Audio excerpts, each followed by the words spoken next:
Hey, it's Matt from photojumbo.com.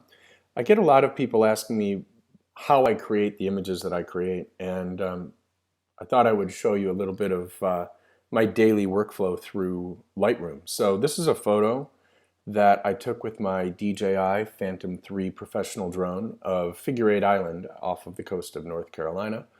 And this is the image. It's a pretty solid image to start with, but I wanted to walk you through the process that I go through when editing these photos and see what we can do to maybe make some improvements.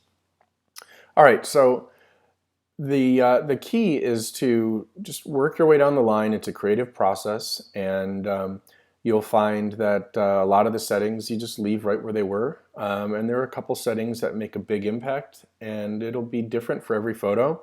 But I will say, especially if you're shooting from a drone, the first thing you should do is go to the profile correction and enable profile correction and make sure that you have your proper camera and lens set up here. Because when you start making other changes, you may find that that when you get to the lens correction, you end up cropping out something that you were working on or otherwise tweaking it. Okay, so we've got our temperature that you can adjust, make it cooler, make it warmer. You've got your default from the camera. A great tip in Lightroom is just double click on the label and it will go back to wherever it started. So all of the defaults are really easy to get back to, and it's all non-destructive, so you can play with this all day long. This might look really nice with a little more gold tint to it to really celebrate that sunset. So let's do that. And my view on photo editing is basically that your job is to present the photo the way you saw it, and the photo should evoke emotion. Often the camera just doesn't do justice. You see a beautiful sunset, you take a photo with your camera, you look at it later, and it just doesn't look like much. And that's really because something's lost in that translation. So your job when editing a photo is to put that back in. And then on the other hand, if you just want to go nuts, you can really take a super creative approach too and do whatever you want. It's your photograph, and you should be able to edit it however you want. All right, so let's go down the line. We've got our contrast. You can see as contrast goes up, you're always blowing out the sky and the clouds.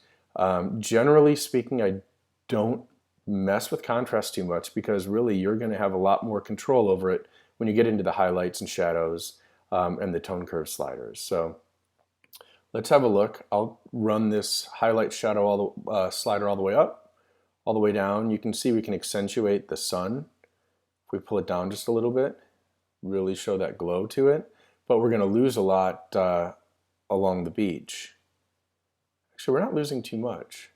Everything that you do, every slider that you move is a balancing act. So pay attention when you're looking to move a slider in one direction to improve one thing. Make sure you're not breaking something else. One thing that you'll find when you tweak the color settings here, or the brightness values, I'm sorry, you might introduce a lot of noise to the photo if you're not careful. We can deal with that, but it's a balancing act and you really want to pay attention to it. In this case, the houses aren't really the star of the show. It's the water, the sky, and the sun. So I'm not too concerned about losing those houses there. If we bring this down a little bit, we're going to get some more definition in the clouds. We'll also be able to improve the definition in the clouds with the contrast slider in a second. How dark do we want it? You can make it real dark, really bright. You can see some of the noise and it was immediately canceled out, which was pretty neat. Lightroom is a really powerful tool, and it's fun if you just take an exploratory approach to it and don't worry too much about the details. And that's really what I want to do, is show you how to just have fun with this. Okay, so if we go to the contrast, you can see we can do a lot up in the clouds. It also adds a lot of grain to it. I'll show you some other ways to do that only in the clouds later, so we'll just reset that for now. Okay, so again, this is just another way of managing your light, basically. So we can really have that halo effect coming out or bring it back down. That looks good. So I'm trying to not use keyboard shortcuts as I'm doing all of this so that you can really follow along at home more easily. But one that you should always know about, if you only know one keyboard shortcut, is the backslash button. If you hold it in, it will toggle the original image to the new image. And if you tap it, it'll actually toggle them back and forth. So if you hold it in, you can just get a quick peek as to where it was before. So you can see now, we can see a lot more of the sun. The sky has similar definition, and you can really get that color reflecting off of the ocean too.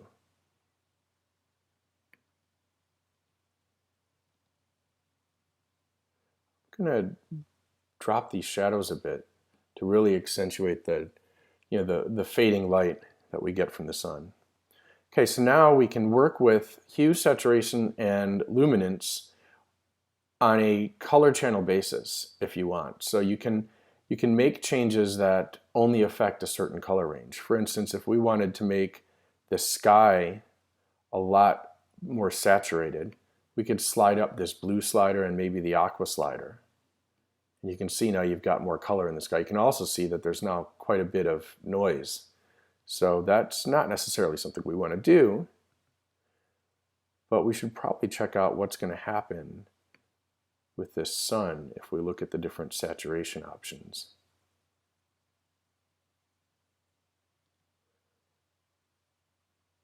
You can see that it's really brightening up that horizon.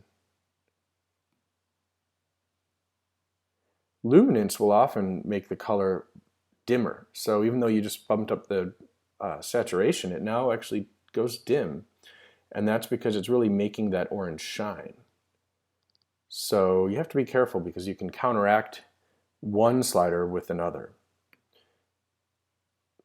So that yellow, if I go up, really brings a yellow cast like you really experience when the sun goes down.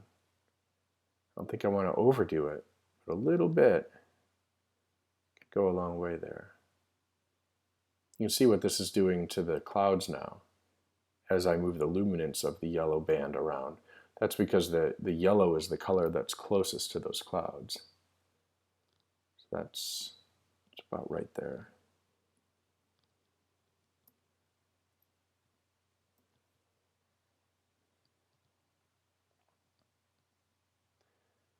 I think I may leave most of this alone. I would have expected that to affect the water as well as the clouds, but it didn't. And sometimes that's the case. I'm not going to get into split toning, but it's just another way of changing the color. The highlights and the shadows. In this case, I'm going to skip it. I generally don't use it. From a sharpness standpoint, there's not a lot that we need to worry about, but you can see there's plenty of noise in here. If we look at the original, there's still plenty of noise. I was shooting at sunset, and I had a ND filter that dropped everything down a couple of stops, and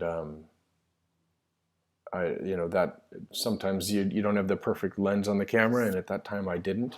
So that's what I get, and now I have to deal with a little bit of these noise issues. So if I click this guy, I can refocus where that little magnifying area is. This is where I see most of the noise, in this general area, even though I know it's everywhere. So I'm going to focus on that and see what we can do. So this panel here deals with noise reduction. We're not really going to sharpen anything. I mean, we can look, see what it does. It's not really necessary, and it just makes it noisier. But let's see what happens if we bump this up. You can see everything just got a lot smoother. Now there's a few sliders involved here. We don't want to go too far over the top. But the color slider can really do wonders. And that really works with the color noise that you'll see in the photo. And when we're dealing with looking right into the sun, you see a lot of that. So now this area is a whole lot better. I don't see any noise that bothers me anymore. So we're going to call that a quick win. Okay. One feature that you see on a lot of photographs is you've got sort of this vignetted effect to different degrees. Sometimes it's right, sometimes it's not. For street photography, it's often a great idea. For landscapes, generally, sometimes it works out, sometimes it doesn't. We've already got this nice shadow in the corner where the sun is has already essentially set on that area. So I like that. It's a lot more natural.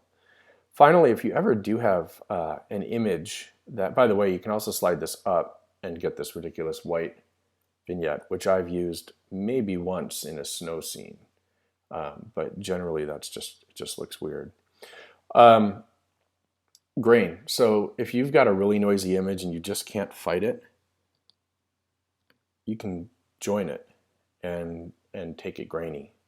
And sometimes it's a pretty neat effect, especially if you're looking for a more of a vintage look. But I think we're good. There's still some noise in there that I wouldn't mind working on. Thought we were good and had a win, but let's check out some of these color options again. Let's move down here. We bump up the smoothness. And keep in mind, we're working on the whole image, so there are potential unintended consequences with every click. So you just need to be careful when doing it. That's looking good.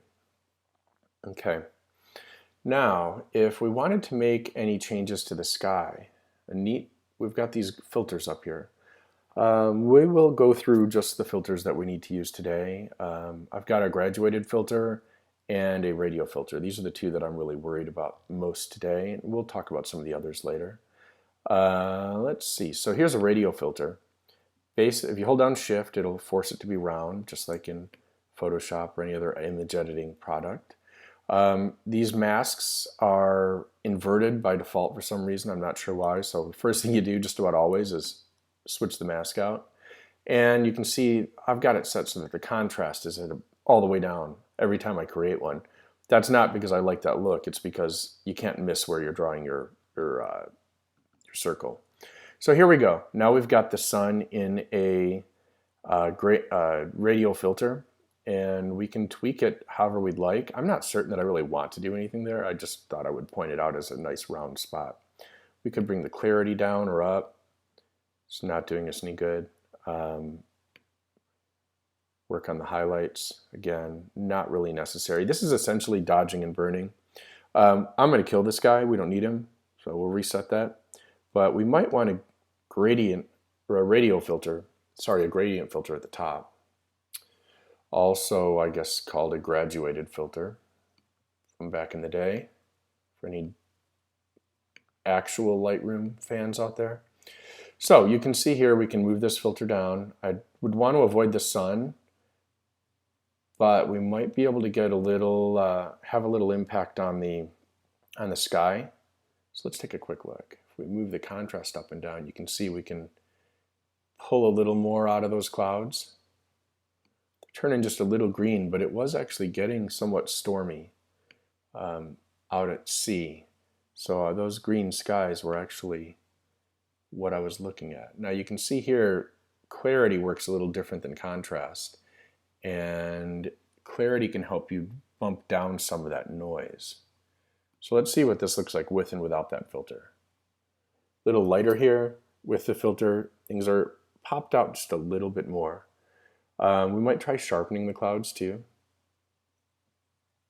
Generally, if you move a slider and you don't see an impact, undo it, because there's probably an impact that you're just not noticing. And if you don't see it, you don't like it, so don't let it ruin your photos. Here's our Haze. This is an interesting one. Sometimes it makes a big difference. If it's foggy, it certainly does. Other times it does more harm than good. We're going to say that today that's the case. Take one chance at moving these shadows down a little bit, see what we get. Often changing the shadow just a little bit will really impact your clouds and your sky. But all in all, pretty happy with this guy already. I just want to make sure we're not missing any easy opportunities to improve it a little bit. All right, so that's looking good. I think we might do one more out here towards the water. So here we go. I don't want to go too far to the horizon. And We can drag these sliders out to really blend it a little bit better. Make it a little less sharp. And so we could bump up the exposure and really light up that water if we wanted. I like it with the gold cast though, so I'm not sure that that's something that we want to do. Move the highlights around. So the shadow here makes a huge difference and impact on this photo. Again though, I really like it where it was, so I'm not sure that I really want to mess with it. I may push it up just a tiny bit, just to pull a little more light out onto the water. Blacks often do the exact same thing, just a little bit more extreme. Depending on how your photo is set up, sometimes it'll have no impact at all, or sometimes it'll have a huge impact. That's really the case with most of this. Now here, the clarity on the water might be interesting to bring all the way down. Really smooth it out and smooth out those waves and smooth out the horizon a bit. I like that. So let's do that. Well, I may have introduced more noise. Let's see. Just a little, didn't I?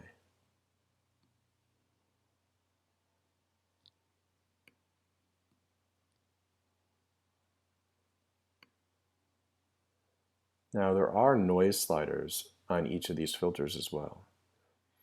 So here it is all the way up. We're probably not going to see anything doing the noise slider, but some of these other two might actually help. So that didn't do much. Now there is you could call that a moire pattern. So let's see if we can use the moire filter to remove any of that. There we go. Oh, that was good. Perfect. And then defringe also will pull out the little bits of color that are on the edges, which again is pretty much the type of noise that we're talking about. So we could use that too, but that moire filter really worked for me, I think. So let's check with and without this filter. So that's with these filters added and removed. I like it. Let's close it. All right, so we've got our after here, and there's our before. So you've got your before, your after, and it really paints a more accurate picture, I believe, of what I saw when I was looking at the water, and that's really my goal in editing this particular photo. So there we go. I think we've got a winner for the day, and hope you guys enjoyed this. If you did, let me know in the comments, and I may start doing this with some more of my photos, or maybe all the photos that I take every day. Of course, I post a new photo every day at photojambo.com. You can follow me at Twitter and Facebook and Instagram and all that stuff at photojambo. Thanks again. Bye.